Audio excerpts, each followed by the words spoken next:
Salam alaikum. Monsieur le Président de l'Assemblée nationale, Monsieur le Premier ministre, Mesdames et Messieurs les membres du gouvernement, chers collègues. Avant tout, maa ngi jaale suñu ndaw yooyu gaañu woon fii ci université bi ñu ngi koy jaale mbokk mi di ko jaale moromami étudiants yi di ko jaale gouvernement bi di ko jaale député yi di ko jaale askan Sénégal yépp. Monsieur le ministre, Monsieur le Premier ministre d'abord ñu ngi saluer bu baax a baax effort bi ngay def yow ak sa gouvernement pour mën a changer xaru kanam Sénégal pour faire bouger les choses te changement am na ci secteur yi yépp muy ci jàngale bi ak jàng bu kawe bi gis nañ ci ay évolution yu net ku ko gisul yaa ko bañ a gis mais rupture am na les choses bougent ci secteur yi yépp ñu ngi leen di si gërëm di leen ci sant di la ñaanal yal na la yàlla fi nga bëgg a yóbbu Sénégal yal na fa Sénégal egg di la wax ne taxawaay bu ñu taxawoon démb tey lañ la gën a naw tey lañ la gën a yaakaar te tey lañ gën a nekk sa ginnaaw boo xoolee ci salle bi ni mu feesee del nga xam ne yaakaar bu ñu porté woon projet bi moo fi nekk ba léegi. Monsieur le Premier ministre, suite aux affrontements sur le campus de l'université Cheikh Anta Diop à Dakar qui ont causé le décès de l'étudiant Abdoulaye Ba et à l'annonce de la cessation des activités pédagogiques sur l'ensemble des établissements universitaires, quelles mesures concrètes le gouvernement met-il en place pour garantir la reprise des cours et du service des œuvres sociales et la sécurité des étudiants, des enseignants et du personnel administratif, technique et de service? Pour traiter les revendications financières et pédagogiques qui sous-tendent ce mouvement. Et enfin,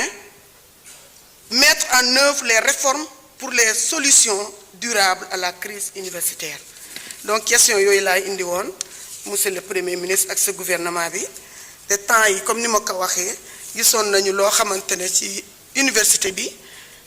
li nga xamante ne wax dëgg yàlla suñu xol yëpp dafa tooy. waaw ñu ñaan yàlla yan na fi yem mais di rappeler ni que loolu njëkkewul tey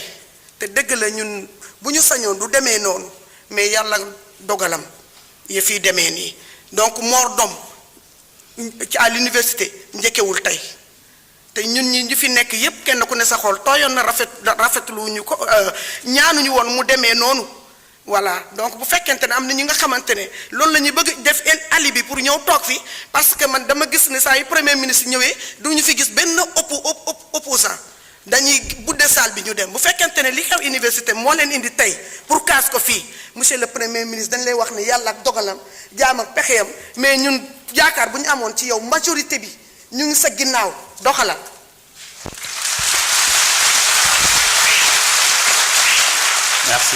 Merci beaucoup. La parole est à notre collègue Abdou Mbow. Omar Diop se prépare.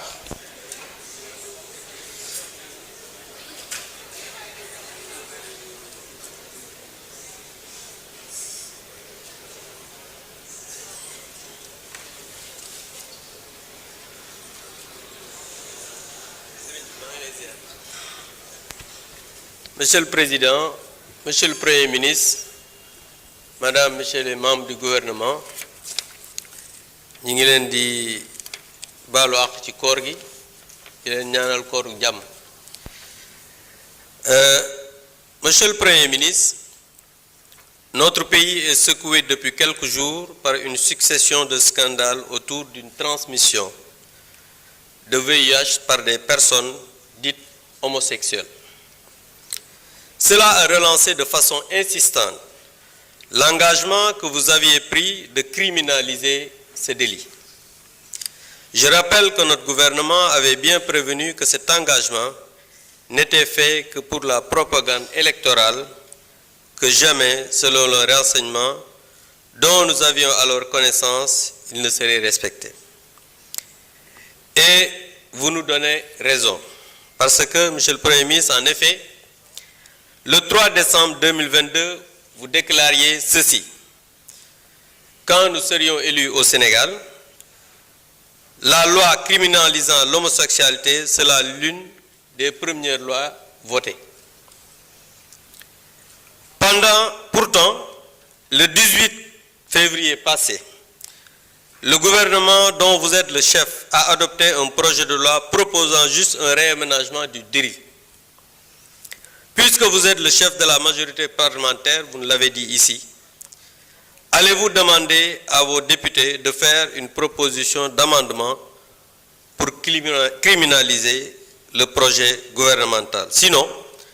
qu'est-ce qui vous empêcherait de tenir votre engagement? Monsieur le Premier ministre, jamono yi réew mi dafa am ay coow lu bari muy wàllu góor jigéen te yow sa gouvernement tey jii yow yaay chef du gouvernement ak chef majorité parlementaire waaye le 3 décembre 2022 da nga waxoon ne nga ne boo yegsee ci nguur gi ak ñi nga àndal loi yi ngeen di njëkk a voté bokk na ci buy criminaliser wàllu ngóor jigéen ñu gis ne conseil des ministres yi passé def ngeen benn projet de loi ngeen adopté ko ngeen ne da ngeen di gën a diisal li nga xam ne mooy daan yi ci wàllu góor jigéen dëgg la loolu baax na waaye ñuy wax ne comme da nga ne woon dañuy criminaliser homosexualité est-ce que parce que nag loolu ruse la parce que daan yi nga diisal ko ak criminaliser ñaari chose la yoo xam ne bokkul est-ce que di ngeen respecter engagement bi ngeen xam ne jëloon ngeen ko pour criminaliser homosexualité parce que jàpp nañ ne depuis quelque temps li ñuy gën a mettre en avant moom mooy la transmission du VIH sida ndax loolu gis nañ ne lu garaaw la maanaam parce que nag nit ñoo xam ne dañuy jël doomu jàngoro ju mel ne VIH di ko transmettre de manière volontaire c'est très grave mais gis nañ ne ñi nga xam ne dañ leen a inculpé pour acte contre nature maanaam wàllu góor jigéen dañ leen a bàyyi ñu dem donc dafa mel ne dañuy xeex maladie ba pare bàyyi wàllu góor jigéen donc en tout cas su fekkee ne engagement yi nga xamante ne nii jëloon ngeen ko te ba tey respecté wu leen ko dafa am lu tax respecté wu leen ko ñu bëggoon devant la représentation nationale nga wax ñu exactement fan nga toll ci engagement yooyu nga xam ne jëloon nga ko devant le peuple sénégalais je vous remercie. Merci, honorable Abdoumba.